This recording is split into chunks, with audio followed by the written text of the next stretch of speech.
I just saw a picture of a man that single-handedly made me quit acting without even knowing it. Wayeyedwa Nkosi yami engabambisene namuntu. He recently just trended. It wasn't like a big deal trending, but nje bekuyinto engatheni, it was like subtle trending. And ngithe ngisibona isithombe sakhe ngakhumbula ukuthi yindaba ngayeka into yoku-actor. Ayibo. And yazi bahle sibengibuza mhlawumbe mengikwama interview ukuthi awupheni waqala ngoku-actor kwenzakalani mhlawumbe ngithi mina khona kodwa izizathu mhlawumbe engihlezi ngisisho sengikhumbulile ukuthi akusilona iqiniso lelo. That's not why I quit acting. That man was the reason why I quit acting. So let me tell you what happened 9 years ago. I think it was 2017. Yeah, 2017. 2017, 2018, if you've been on my page, you'll know ukuthi ngangithanda indaba yoku-act. Ngiyacela just nje ngamabomu ukuthi you've been on my page long enough and wakwangibona kulama stages la ngisafela koZalo, launching my acting career. I even went to school for acting. Ngiphinde ngibamba my workshops for attend my workshops soku-actor ko Durban Actors Studio. Kusakhona Durban Actors Studio lapha ngaseShaka Marine. Kwaze kwaba khona i-competition, I think nge-lockdown kwathiwa silingisele uMangcobo esakuZalo. Mfethu nami ngayenza leyanto. Ngagcina sengiyibona sengikwi-set yoZalo phela kuthiwa mesifika laphana sibona ukuthi izinto zenziwa kanjani yabo behind the scenes.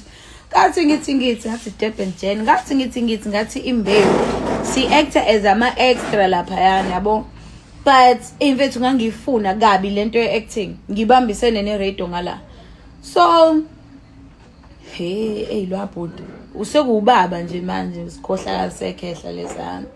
So angazi nini kuphume i-poster yokuthi kunama auditions of-actor and ama-judge akhona waseGoli and ama-actors aziwayo. I think kwakhona i-director phakathi kube khona i-actor umuntu wesifazane naye-ke lo bhuti who is a big actor. Odlala nje kwenye ishow ya SABC2 engeke ngiyidalule kodwa ke esahluleka ngithe mengifike eGoli nganaka ukuthi si-KZN sihlulekile ukubiza lela gama. Futhi ngizoyidalula thina sasithi umvango kanti umbango. So anyway, mfethu like ngaphatheka kabi because lo muntu ngikhule ngimbuka ngimhlonipha, but izinto indlela ezenzeka ngayo ngathi mengiphuma noma kwenzeka leyanto lwaphela nje mfethu uthando loku-actor lwaphela nya phindange ngazama. So what happened was kuphuma i-poster yokuthi kuzoba nama-auditions eThekwini, abantu abafisa ukungena into the acting industry abangene abasondele. So vele mina ngiya ngokuthi mfethu sengiyazi ukuthi ama-extra asebenza kanjani, ama-main characters asebenza kanjani, ngiyazi ukuthi sisifundwa kanjani i-script usitranslate kanjani. I know the little things that add on to your acting. You can act ngama-facials ungashongo lutho, ama-facial expressions, you can act ngokuphefumula yabo. So mfethu angimoshele lwababa. So kuphume lama audition ngihamba nobhuti wami kuSanele umngani wami, my best friend from high school, who turned into my brother. Sisondela kakhulu because siyayithanda i-acting. Mfethu ngosuku lokuqala hayi nathi sigibeleke manje mina ngiyahluleka ukuvuka. So sigcine siphume ngo7 mesifika laphana, it was past 7 quarter-to-8.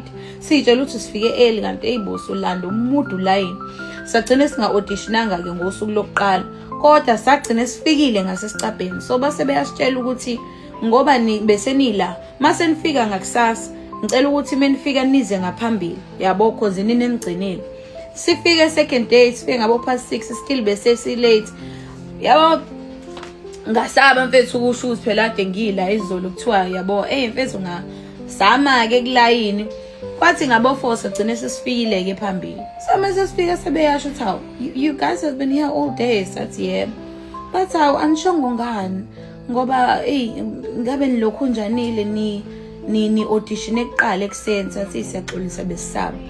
So sa audition and they said you're through to the next round. We were excited. So kanti le QS kuyona izoshesha iphele. U-second round uqala vele sisakhona kwathi was audition.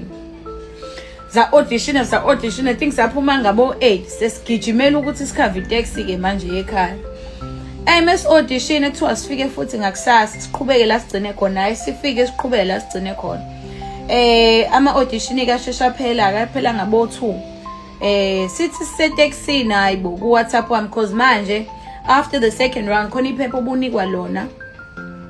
Leli phepha obunikwa lona bubhala igama isibongo uhlalaphi bengisahlala eMlazi uhlalaphi inamba yakhe ithini hayi ngishiye konke lokho yabo ayibo akuphelanga nesikhathi singakanani ngithola uWhatsApp mfethu kanti manje menguthola lo WhatsApp it is this actor guy and I was starstruck man. I was shocked. I'm like, did he just personally contact me? Yebo engitshengisa uSanele ngithi Sanele nabo bengithinta yabo mhlawumbe nawe sebezokuthinta.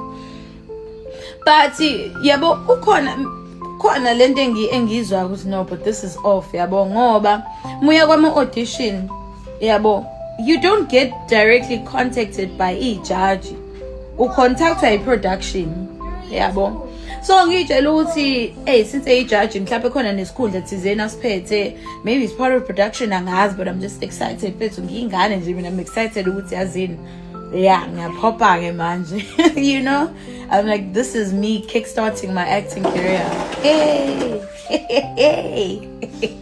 so athi hey Penny I hope you well siyaphila nathi baba ninjani naye siyaphila athi don't call me ubaba nguntanga wenu mina hayibo ngibe nalokho uthi hayibo untanga wethu kanjani lo muntu ngikhule ngimbuka emdala kangaka yabo but you know ngiphume nje lapho because mina my focus is me securing that acting career. You know, this is my breakthrough. So this is not the time for me to ngiphendule snacks.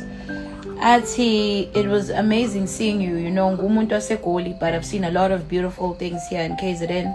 No, I think Babeti Natal. I've seen a lot of beautiful things here go Natal.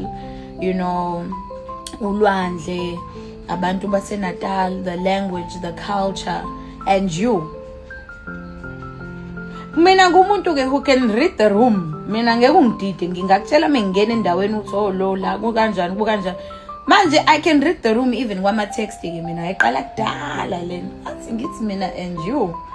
Ibuza ukuthi manje lo bhuti ufuna ngiphendule kanjani. Ngithi mina ngitwiste lento ngithi mina hopefully you're going to see all that beauty on screen soon enough if this comes through or if this goes through yabo.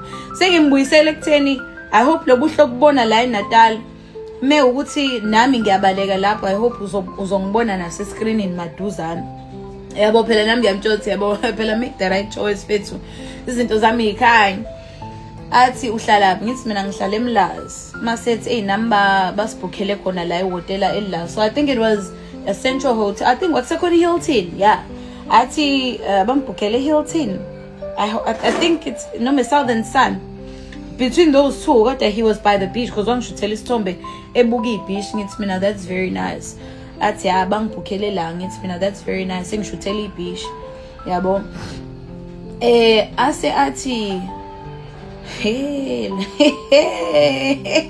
wathi lo baba kumina hopefully you'll make it to screen if you can make it to my room tonight ngafunda kwezami ukuthi la kuthiwa wozovula imlenze ukuze uthole lo msebenzi mfethu ngiseteksini ebuyele eMlazi yathi idlule eMega City ngafunga ngagomela ukuthi indaba yokuactor never again ayibo that's why nje mfethu lo ababa ngibulalela iphupho lami lokuthi ngifuna ukuactor and ngabona ukuthi yabo imlenze yami ngivula la ngiyohlezi ngivula imlenze yami ukuze ngenze izinto noma ukuze izinto zami zenze ngashiya phansi. And that's why I think kwangisiza kodwa that's why izinto zami ithe zathatha isikhathi eside ukuthi ikhanye noma ivuleke because I refuse ukuthi ngilale because the thing is masukhuluma nezingane nje osijwayele ukubizwa ezikoleni kuthiwa sambe sokhuluma nezingane masukhuluma nezingane zesikole ubatshela ukuthi wena ufike kanjani la khona uyothini so nje even with people coming in the industry abasha ngisho mina ngiyisengingekho kwi-acting industry but kulabo abangena kwi-industry muhlangana nomuntu othi kumele kwenziwe lento ukuze uthole lento shiya phansi kuzozanzakalela mekufanele kwenze kodwa lesasikhohlakala sekhehla